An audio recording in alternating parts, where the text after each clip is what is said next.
तो बच्चों कल के वीडियो में हमने देखा था क्लास 12 के सबसे पहले चैप्टर को जिसका नाम था रिलेशन एंड फंक्शन। ठीक है, तो कल के लेक्चर में हमने रिलेशन के बारे में पढ़ा था और रिलेशन में हमने जनरली डिफाइन क्या किया था, रिलेशन को देखा था, रिलेशन कहते किसे हैं, उसके डेफिनेशन को देखा था, फिर रिलेशन के बारे में उसके टाइप्स को देखा था। ठीक है, इस प्रकार हम आगे बढ़ते हैं। आज हमें देखना है डोमेन, कोडोमेन और रेंज क्या होता है। किसी भी रिलेशन के लिए अगर कोई रिलेशन दिया हो, किसी दो सेट के लिए कोई रिलेशन दिया हो, डिफाइंड हो, तो उसमें उन दोनों सेट में कोडोमेन क्या होगा, डोमेन क्या होगा, रेंज क्या होगा। ठीक है, हालांकि यह जानना बहुत जरूरी है क्योंकि आगे जो आने वाले डेफिनेशन है वो इसी पे आधारित है, डोमेन पर, कोडोमेन पर, रेंज पर। ठीक है, इसी के हिसाब से हम आगे फंक्शन में भी पढ़ेंगे डोमेन, कोडोमेन और रेंज क्या होते हैं, उसमें बढ़िया से डिफाइन करेंगे हम।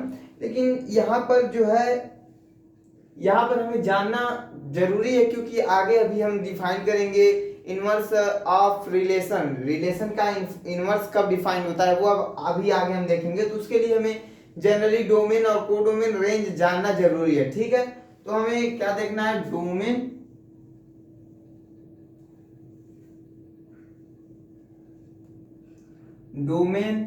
कोडोमेन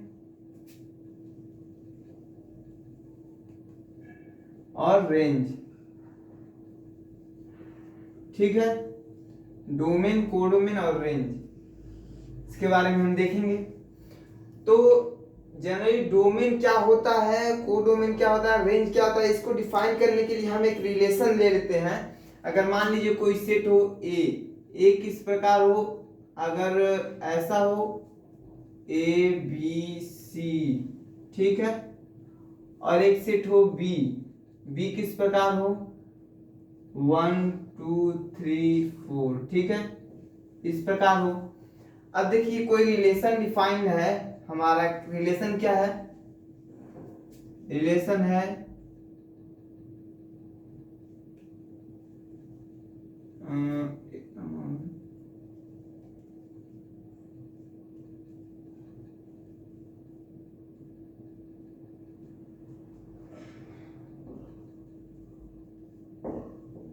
मान लीजिए कोई रिलेशन है। ठीक है, हमें सबसे पहले क्या दिया है, दो सेट दिया है, दो सेट ए और बी दिया है, फिर एक रिलेशन है। इसे हम सबसे पहले एरो डायग्राम से रिप्रेजेंट कर लेते हैं। ठीक है, तो एरो डायग्राम से हम बनाएंगे तो किस प्रकार बनाएंगे, इसी प्रकार बनाएंगे।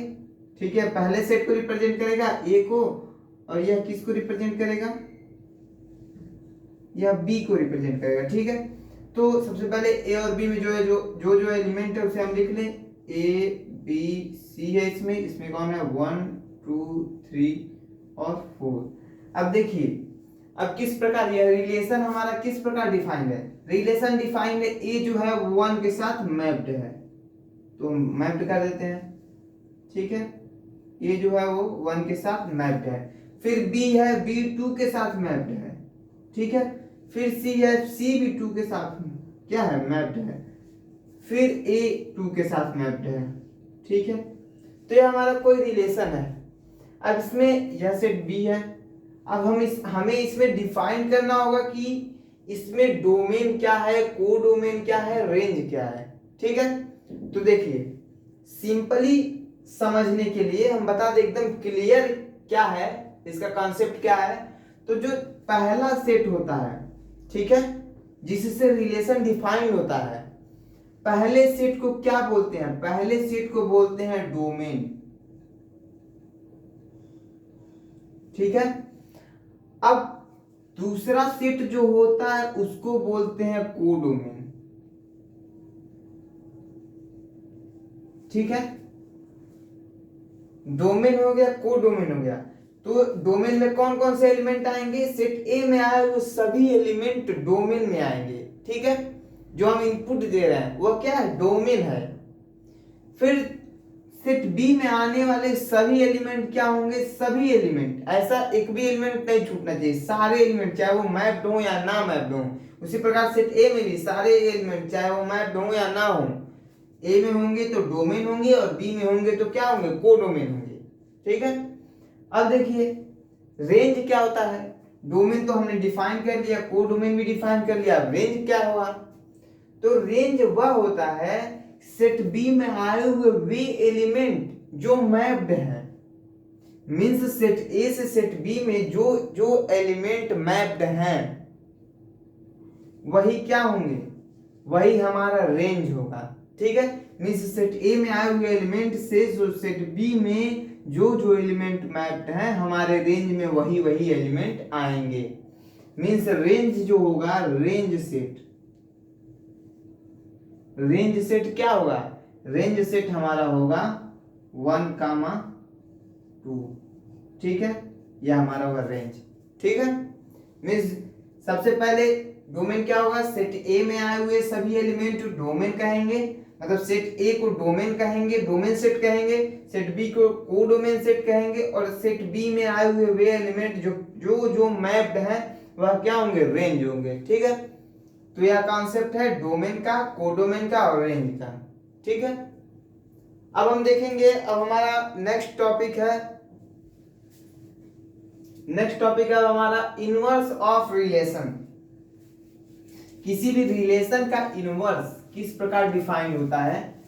मीन्स अगर कोई रिलेशन है तो उसका अगर इनवर्स एग्जिस्ट कर रहा है तो क्या क्या कंडीशन होगा, या कोई रिलेशन दिया हुआ है अगर उसका इनवर्स निकालना है तो हमें क्या क्या कंडीशन फॉलो करना होगा, मतलब देखना क्या होगा कि कौन कौन से कंडीशन फॉलो हो जाए जिसकी वजह से क्या हो, इनवर्स किसी भी रिलेशन का इनवर्स डिफाइन हो जाए।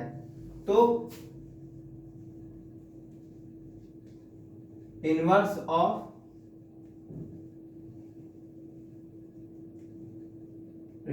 Of relation. ठीक है, हम देखेंगे इनवर्स ऑफ रिलेशन का मतलब क्या है। इनवर्स ऑफ रिलेशन मतलब अगर कोई सेट है, पहला सेट है या दूसरा सेट है, अगर दोनों मैप्ड हैं, ठीक है, दोनों के एलिमेंट जो हैं वह क्या हैं, वो आपस में मैप्ड हैं। अगर मैप्ड हैं तो इन्हें इनका इनवर्स एग्जिस्ट करने का मतलब क्या है? अगर यह सेट ए है और यह सेट बी है तो इनवर्स में क्या होगा? इनवर्स में जस्ट इसका उल्टा होगा, यही दो सेट फिर रहेंगे, लेकिन इसमें जो होगा वह जो रिलेशन होगा वह किस प्रकार डिफाइंड होगा? सेट बी से सेट ए में डिफाइंड होगा। ठीक है, यह सेट ए है, यह सेट बी है, यहाँ पर भी सेट ए है और सेट बी है, लेकिन इसमें जो रिलेशन डिफाइंड हुआ कहाँ से कहाँ तक है? ए से बी में है, और ये इसमें क्या है? बी से ए में है। ठीक है, तो अब देखिए, अब इसका कंडीशन क्या होगा? अगर मान लीजिए यह है, ऐसा हो रहा है, तो कौन कौन से कंडीशन होंगे जिसकी वजह से यह फॉलो करेगा? ठीक है, मीन्स यह इनवर्स एग्जिस्ट कब करेगा, उसके कंडीशन क्या है वो हम लोग देखते हैं। तो इसके कंडीशन होते हैं कि सबसे पहला कंडीशन क्या है? डोमेन मीन्स हमारा डोमेन ऑफ रिलेशन आर, मान लीजिए रिलेशन आर है और यह क्या हो जाएगा? रिलेशन आर इनवर्स हो जाएगा। ठीक है, क्योंकि यह इसी रिलेशन का क्या निकालना है? इनवर्स निकालना है। ठीक है, तो यह रिलेशन आर है, यह रिलेशन आर इनवर्स है, तो सबसे पहले वाले इसी का इनवर्स हम लोग निकालना है, तो हम किस प्रकार डिफाइन करेंगे? कंडीशन क्या होगा हमारा? Domain of R means R का जो डोमेन है सेट ए जो है वह किसके इक्वल हो? Range of R. ठीक है, आर इनवर्स मीन्स जो डोमेन ऑफ आर है, मतलब पहले रिलेशन है उसका जो डोमेन है वह किसके बराबर हो जाए? इसके रेंज के बराबर हो जाए, तभी तो देखिए यह डोमेन जो होगा अगर इस डोमेन के बराबर हो जाएगा तो रिलेशन जो होगा वह मतलब बी से ए में भी डिफाइंड होगा और ए से बी में भी डिफाइंड होगा। ठीक है, तो इसलिए यह हो गया। फिर दूसरा हम इसी को क्या लिख सकते हैं? अगर मान लीजिए यह सेट ए और सेट बी के कॉन्सेप्ट से हम देखें, अब इसी को हम लिख सकते हैं domain of R inverse will equal to range of R. ठीक है, यह हमारा क्या होगा, दूसरा कंडीशन होगा। ठीक है, यह हमारा क्या होगा, दूसरा कंडीशन होगा जिससे हमारा क्या होगा, किसी भी रिलेशन का इनवर्स डिफाइंड होगा। तो इसको समझने का मतलब यही है कि जो पहले सेट का जो सेट ए का जो डोमेन है वह सेट बी के मींस जो इस रिलेशन का जो इनवर्स निकल रहा है उसके रेंज के बराबर हो। मींस अगर यह दोनों सेट सेम होंगे तो सेट का जो रिलेशन है वो इस तरफ से भी डिफाइंड होगा और इस तरफ से डिफाइंड होगा। जब ये दोनों सेम हो जाएंगे तो यह डिफाइंड होगा। या उसी को दूसरे शब्दों में हम क्या कहेंगे, दूसरा क्या होगा, domain of R inverse means domain of R inverse. Are inverse का डोमेन कौन सा होगा, आर इनवर्स का डोमेन यही ना होगा, क्योंकि यह डोमेन हमने क्या बोला, सबसे पहला सेट जो होता है वही डोमेन होता है, तो इसका डोमेन यह हो जाएगा। और रेंज ऑफ आर, तो रेंज ऑफ आर कौन सा होगा, यह होगा। तो इसके बराबर हो जाए तो भी इनवर्स इसका डिफाइंड होगा। ठीक है, तो इस तरह से हमने देखा इनवर्स ऑफ रिलेशन।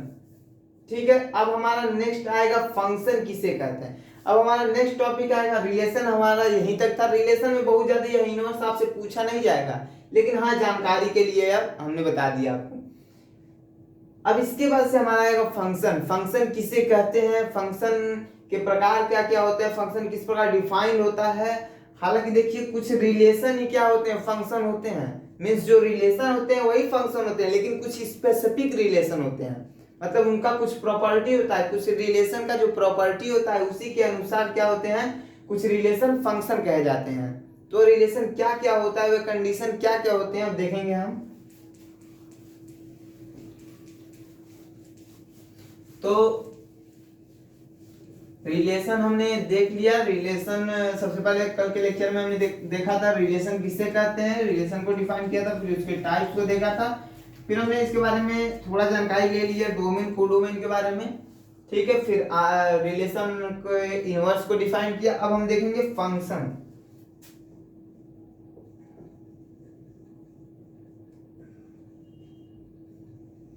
इस चैप्टर का मेजर पोर्शन यहीं से स्टार्ट होता है। ठीक है, फंक्शन, फंक्शन क्या होता है, फंक्शन किसे कहते हैं। तो देखिए वे सभी रिलेशन फंक्शन कहे जाते हैं। में सबसे पहला बात है कि कुछ रिलेशन जो होते हैं वही फंक्शन कहे जाते हैं। मतलब जितने भी रिलेशन होते हैं वे फंक्शन नहीं होते हैं, लेकिन जितने फंक्शन होते हैं वे रिलेशन होते हैं। तो अभी इसको हम लास्ट में समझेंगे। जब फंक्शन को डिफाइन कर लेंगे तो आपको खुद समझ में आ जाएगा कि जो फंक्शन होते हैं वो रिलेशन होते हैं, लेकिन सारे रिलेशन फंक्शन नहीं होते हैं। अभी हम डिफाइन करते हैं लास्ट में, पहले इसको डिफाइन करते हैं फंक्शन क्या होता है। तो फंक्शन क्या होता है कि दोज रिलेशन, वे relation which are follow to condition, वे सभी रिलेशन जो दो कंडीशन को फॉलो करते हैं। वह कंडीशन क्या क्या है, सबसे पहला कंडीशन है, सबसे पहला कंडीशन क्या है, सबसे पहला कंडीशन है कि सेट ए के सारे एलिमेंट मैप्ड होने चाहिए। Element of set A, all element of set A will mapped. ठीक है, सेट ए में आए हुए सभी एलिमेंट क्या हो, मैप्ड हो। मींस सेट ए का कोई भी ऐसा एलिमेंट ना हो जो खाली बचा हो, सारे मैप्ड हो। और दूसरा कंडीशन क्या है, every image of every element in set A, set ए में आए हुए सभी एलिमेंटों का जो इमेज है वह क्या हो, वन एंड ओनली वन, केवल और केवल एक हो। ठीक है, ये हमारे दो कंडीशन है जिससे कोई भी रिलेशन क्या होता है, फंक्शन होता है, फंक्शन कहा जाता है। तो इसे हम लिख लेते हैं, those relation which are follow two condition।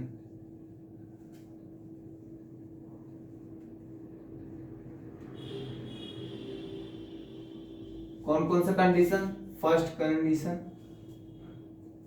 First क्या है, फर्स्ट क्या है कि फर्स्ट है, हमने बताया फर्स्ट कि सेट ए में आए हुए सभी एलिमेंट क्या हो, मैप्ड हो। एवरी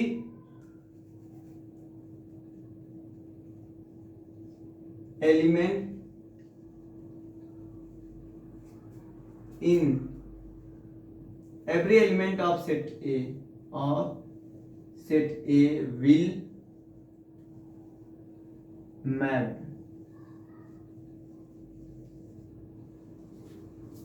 ठीक है, सेट ए में आए हुए सभी एलिमेंट क्या है, मैप्ड हों, सभी एलिमेंट क्या हो, मैप्ड हों। और दूसरा कंडीशन क्या है, every element in set A have one and only one image.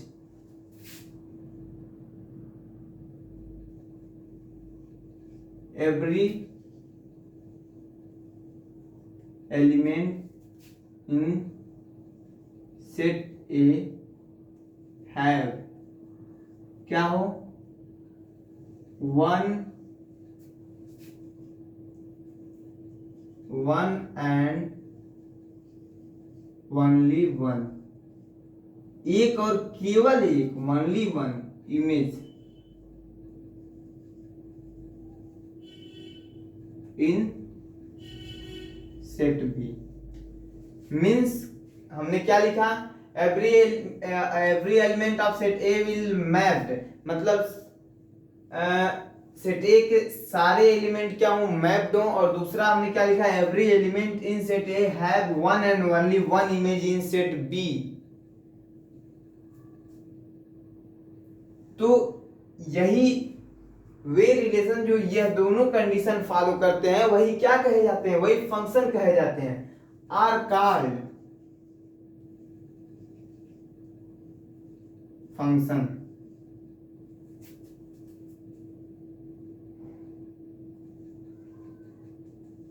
ठीक है, जो ये दोनों कंडीशन फॉलो करते हैं वे क्या कहलाते हैं, फंक्शन कहलाते हैं। यह दोनों कंडीशन मैंने बता दिया। अब देखिए इसी को हम जैसे एग्जांपल से समझ लेते हैं, यहाँ पर एक एरो डायग्राम बना करके। ठीक है, जगह कम होने के कारण छोटा ही हम सेट लेंगे। अगर मान लीजिए पहले सेट में एलिमेंट जो है ए बी सी है और दूसरे एलिमेंट में सी जो एलिमेंट है पी क्यू आर एस, ठीक है, ये सारे एलिमेंट हैं। मान लीजिए पहले हमने क्या, सबसे पहला कंडीशन क्या है, सबसे पहला कंडीशन है कि every element of set A will map, set ए में आए हुए सभी एलिमेंट क्या हो, मैप्ड हो। मतलब इसमें ऐसा कोई भी एलिमेंट ना हो, इसमें ऐसा कोई भी एलिमेंट ना हो जो मैप्ड ना हो, ऐसा बचना नहीं चाहिए इसमें। मींस ए का भी कुछ इमेज होना चाहिए, बी का भी कुछ होना चाहिए और सी का भी इमेज होना चाहिए। और दूसरा कंडीशन क्या है, every element in set A have one and only one image. और जो यह ए है, बी है, सी है, वे क्या हो, एक ही एलिमेंट से मैप्ड हो। ये नहीं कि ए क्या हो पी से भी मैप्ड हो और ए क्या हो क्यू से भी मैप्ड हो। तो ऐसे रिलेशन को फंक्शन नहीं कहेंगे हम, क्योंकि देखिए ए का जो इमेज है हमने बताया था, इसे क्या बोलेंगे, इनको क्या बोलेंगे, इमेज ऑफ ए। तो ए के दो इमेज बन जा रहे हैं, तो इसलिए हमारे यह क्या होगा, फंक्शन नहीं होगा। ठीक है, लेकिन यहीं पे अगर ए का क्या हो, केवल और केवल एक इमेज हो, बी का क्या हो, बी का भी केवल एक और एक इमेज हो, और सी का इमेज ना हो, तब भी यह फंक्शन नहीं कहा जाएगा, क्योंकि इसमें एक ऐसा एलिमेंट बच गया जो मैप्ड ही नहीं है। ठीक है, तब भी यह फंक्शन नहीं कहलाएगा।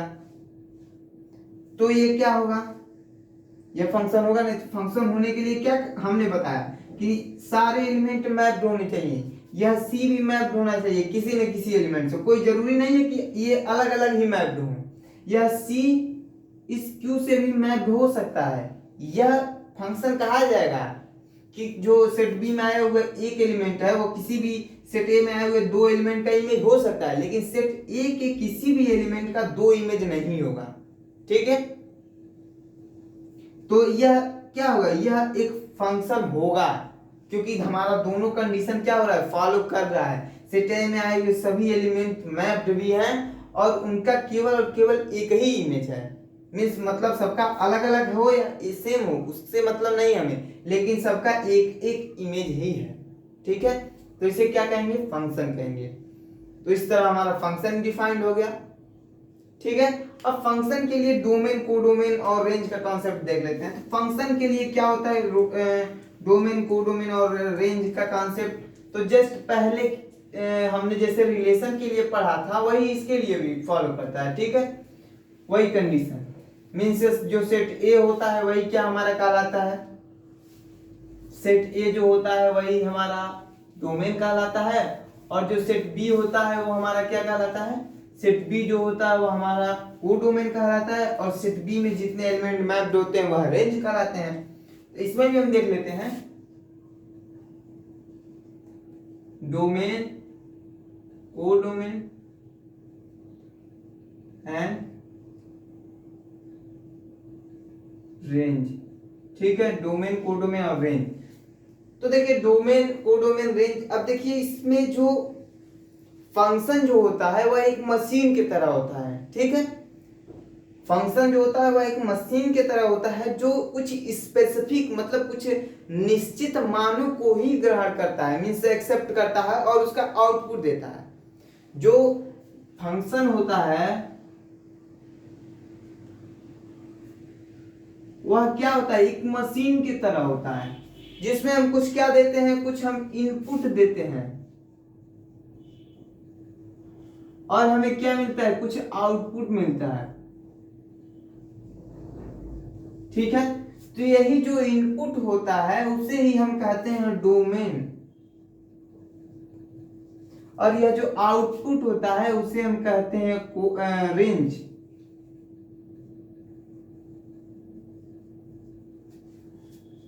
अब कोडोमेन कहा गया तो इस इनपुट से संबंधित जितने भी आउटपुट होंगे, मीन्स जितने भी संभावित आउटपुट होंगे उनका जो कलेक्शन होगा वो हमारा कोडोमेन होगा, ठीक है।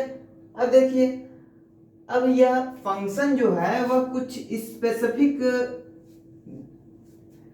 इनपुट को ही एक्सेप्ट करता है, मीन जो यह इनपुट होते हैं वह क्या होते हैं, सम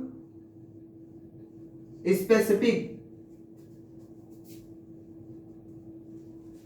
ठीक है, स्पेसिफिक ही, सम स्पेसिफिक इनपुट ही होते हैं।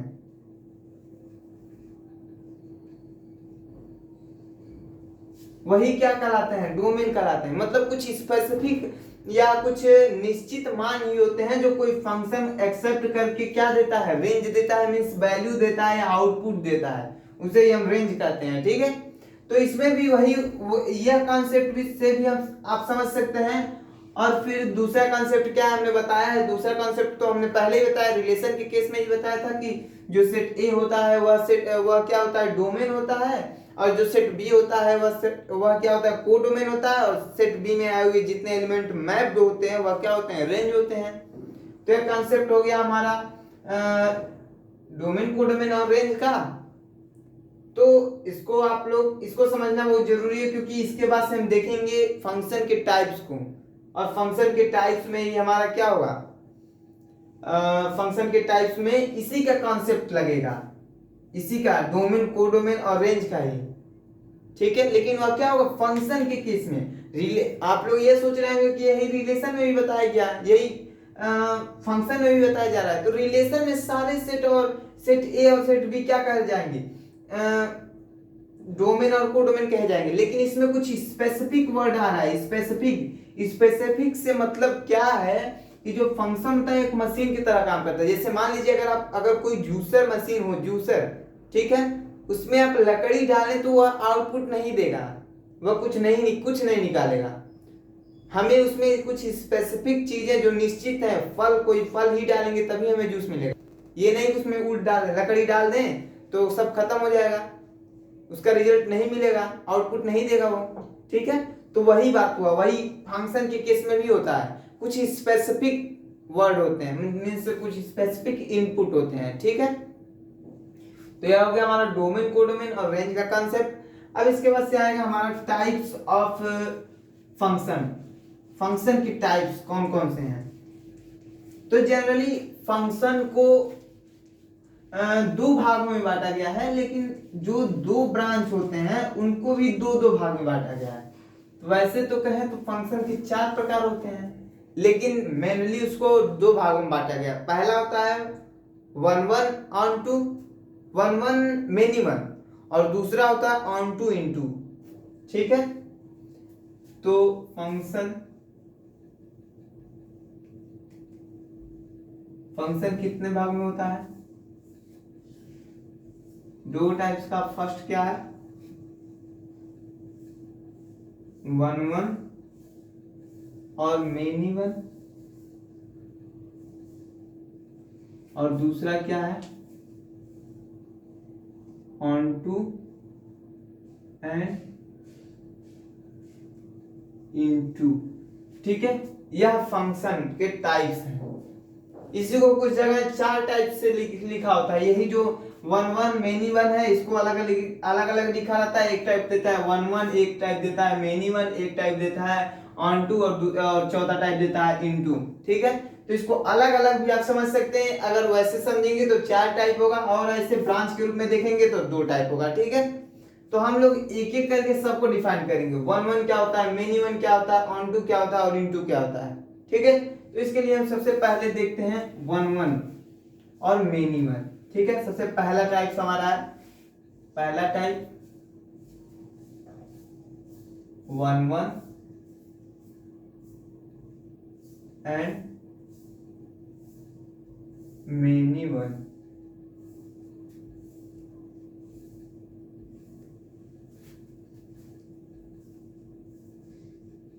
ठीक है, अब देखिए वन वन से आपको क्लियर हो जाना चाहिए, नाम से ही पढ़ करके। वन वन दिया है, वन वन मीन्स सेट ए में। अब इसको हम एरो डायग्राम से ही समझेंगे, तो एग्जांपल से समझ लेंगे हम।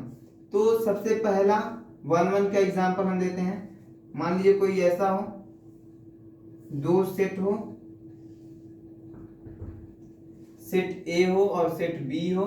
सेट ए के एलिमेंट हो ए बी सी डी, इसके पी क्यू आर, यस। ठीक है, ये हो सेट के एलिमेंट। और सेट मैप्ड किस प्रकार हो, जो फंक्शन हो डिफाइन किस प्रकार हो, जो ए है वह पी से मैप्ड है, जो बी है वह क्यू से मैप्ड है, जो सी है वो आर से मैप्ड है, और जो डी है वो एस से मैप्ड है। मीन्स सारे एलिमेंट एक एक एलिमेंट से क्या है, मैप्ड है। वन वन मीन्स पहले सेट का एक एलिमेंट दूसरे सेट के एक एलिमेंट से मैप्ड है, और वो भी क्या है, सेपरेटली अलग अलग मैप्ड है। तो इस प्रकार के फंक्शन को हम क्या कहेंगे, वन वन फंक्शन। ठीक है, फिर अब मेनी वन कैसे आएगा?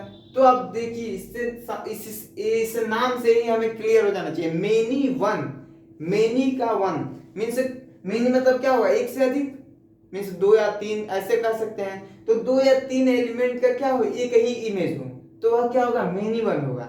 जैसे मान लीजिए यही रिलेशन अगर आप देखें, यही रिलेशन, इसी रिलेशन से हम चारों टाइप्स को समझेंगे। ठीक है, ताकि हमें समझने में आसानी हो। यही हम लेंगे ए बी सी और डी, फिर ये क्या है, पी क्यू आर एस। ठीक है, इसमें क्या हो, ऐसे रिलेशन डिफाइंड हो, ए का ए पी से मैप्ड हो, बी क्यू से मैप्ड हो, सी भी क्यू से मैप्ड हो, और डी आर से मैप्ड हो।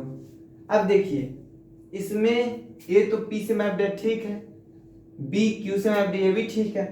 अब देखिए सी भी क्यू से ही मैप्ड है, मतलब क्या हो गया, एक से अधिक एलिमेंट ऐसे हैं जो एक ही एलिमेंट से मैप्ड है, जिनका इमेज सेम है, एक ही है। तो इसे क्या कहेंगे, हम मेनी वन कहेंगे।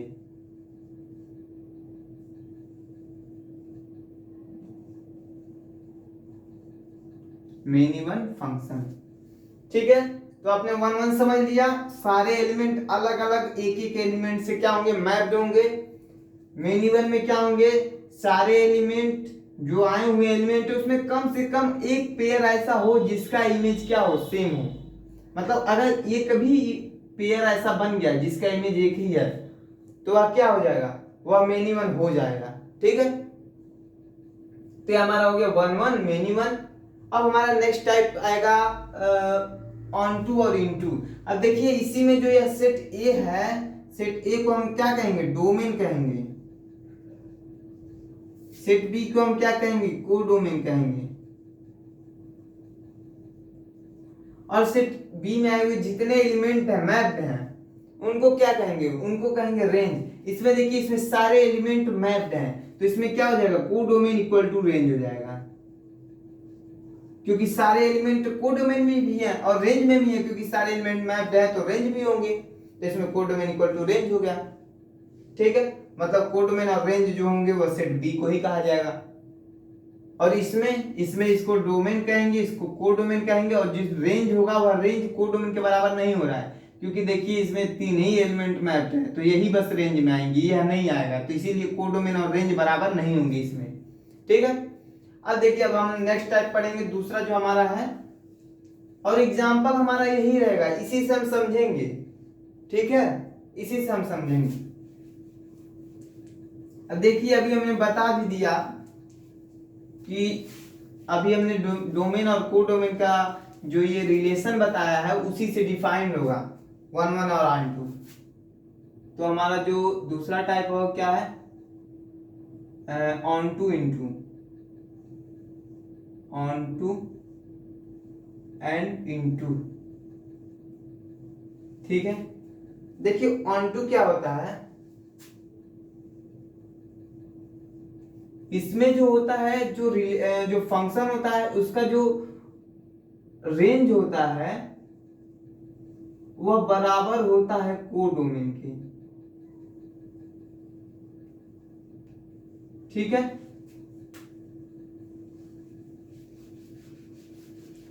फिर से हम बना लेंगे, कोई प्रॉब्लम नहीं है।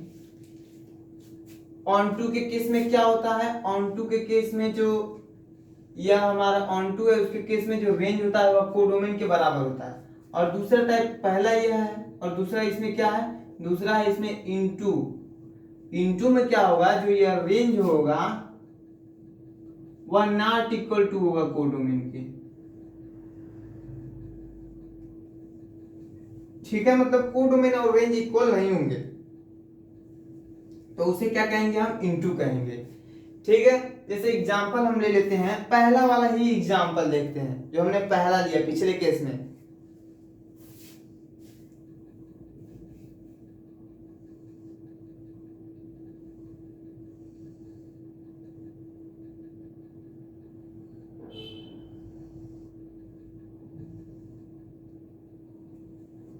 हमने क्या लिया था, A B C D, P Q R S. देखिए हमने क्या बताया था, पहला एग्जांपल हमारा क्या था, पी क्यू। देखिए इसमें सारे एलिमेंट इससे मैप्ड हैं। ठीक है, तो सबसे पहले क्या होगा, यह सबसे पहले पिछले हम जो पिछला टाइप पढ़े हैं उसके अनुसार तो यह 1 1 होगा, वह कंडीशन अगर हम देखेंगे। लेकिन हमें जनरली 1 1 तो है ये, ठीक है, लेकिन हमें 1 1 नहीं देखना, अब हमें ऑन टू और इनटू के केस में देखना कि यह कौन सा फंक्शन होगा, ऑन टू होगा या इनटू होगा। तो उसके लिए हम क्या चेक करें, रेंज और कोडोमेन देखेंगे। रेंज और कोडोमेन सेट बी में ही होता है, रेंज भी होता है सेट बी में ही और कोडोमेन भी होता है। ठीक है, तो कैसे पता करेंगे कोडोमेन और रेंज बराबर है या नहीं। हमने बताया था कोडोमेन और रेंज के केस में बताया था हमने कि जो रेंज होता है वह सेट बी में आए हुए जितने भी एलिमेंट मैप्ड होते हैं उन्हीं उसको ही रेंज कहते हैं, और जो कोडोमेन होता है पूरे सेट बी को कहते हैं कोडोमेन। तो जो ये रेंज सेट होगा, रेंज सेट वह क्या होगा, रेंज सेट जो होगा वह सेट होगा पी क्यू आर एस। ठीक है, अब देखिए अब जो हमारा कोडोमेन सेट होगा वह क्या होगा, वह भी हमारा क्या हो रहा है, सेट बी हो रहा है, पी क्यू, सेट बी को ही कहते हैं codomain set, means P Q R S, यह होगा हमारा। ठीक है, अब देखिए यह भी वही है, यह भी वही है, तो दोनों क्या होंगे, आपस में इक्वल हैं, दोनों सेम हैं, तो इसलिए इसे क्या कहा जाएगा, इसीलिए इसे कहा जाएगा ऑन टू, क्योंकि इसमें कोडोमेन और रेंज क्या है, आपस में बराबर हैं। अब दूसरा केस आता है, दूसरा हम देख लेते हैं। दूसरा हमारा है इनटू। अब देखिए हमने मेनी वन का जो एग्जांपल दिया था उससे हम इसको समझते हैं।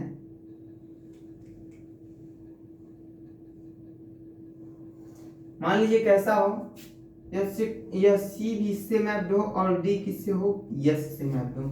अब देखिए, अब इस केस में देखिए, इस केस में रेंज जो है वह क्या होगा, रेंज देखिए जो जो एलिमेंट मैप्ड है केवल वही है रेंज होगा। तो इसमें कौन कौन से एलिमेंट है मैप्ड, रेंज मतलब जो कौन कौन से ऐसे एलिमेंट है जो मैप्ड है, पी मैप्ड है, क्यू मैप्ड है, यस मैप्ड है, आर मैप्ड नहीं है तो इसको नहीं लेंगे हम। तो इसका जो सेट बनेगा वो क्या बनेगा, पी क्यू और यस। अब देखिए, और जो यह तो रेंज हो गया, कोडोमेन क्या होगा, कोडोमेन बन रहा है, वह क्या बन रहा है, कोडोमेन जो है वह सेट पूरे सेट बी को कहा जाएगा। तो कोडोमेन क्या होगा, पी क्यू आर और यस पूरा हो जाएगा। अब देखिए ये दोनों सेट बराबर हैं, नहीं है, तो नॉट इक्वल टू हो गए, मीन्स रेंज जो है वो कोडोमेन के बराबर नहीं है। तो इसे क्या कहेंगे, इनटू कहेंगे। ठीक है, तो इस प्रकार हमारा ऑन टू और इनटू डिफाइंड हो गया। यह ध्यान दीजिएगा, यह चेक करने से पहले हमें सबसे पहले क्या देखना होगा कि वह जो यह दिया गया जो यह एरो डायग्राम है वो फंक्शन को रिप्रेजेंट कर रहा है या नहीं। सबसे पहले हमें यही चेक करना पड़ेगा, मींस सेट ए के सारे एलिमेंट मैप्ड है या नहीं। सबसे पहले तो ये देखिएगा, यह देखेंगे तो पता चल जाएगा हाँ सारे एलिमेंट मैप्ड हैं। पहला कंडीशन सेटिस्फाई हो गया, दूसरा कंडीशन क्या है, किसी एक एलिमेंट का एक ही इमेज हो, ये नहीं कि एक एलिमेंट का दो इमेज हो जाए। अगर दूसरे कंडीशन भी सेटिस्फाई हो गया तो हाँ ये फंक्शन है। अब इसके बाद से हम देखेंगे वह फंक्शन वन वन है, ऑन टू है, मेनी वन है, वन वन मेनी वन है या ऑन टू इनटू है, जो भी चेक करना है। ठीक है, तो सबसे पहले हम क्या देखेंगे, सबसे पहले फंक्शन ही देखेंगे, चेक करेंगे, फिर उसके बाद से उसके जो टाइप्स हैं वो चेक करेंगे क्वेश्चन के अनुसार। ठीक है, तो इस प्रकार हमारा फंक्शन के टाइप्स भी डिफाइंड हो गए। अब आगे जो हमारा शेष बचे हुए टॉपिक्स हैं, मीन्स इस फंक्शन के जो टाइप्स और टाइप्स हैं, जो स्पेसिफिक टाइप, जैसे क्या बोला जाता है, जैसे कुछ टाइप्स हैं इवन फंक्शन, ऑड फंक्शन क्या होते हैं ये सब, फिर उसके बाद से फंक्शन का इनवर्स, ये सब टॉपिक्स बचे हैं जिसको हम नेक्स्ट वीडियो में देखेंगे। ठीक है, तो तब तक के लिए धन्यवाद, अब नेक्स्ट वीडियो में हम देखेंगे।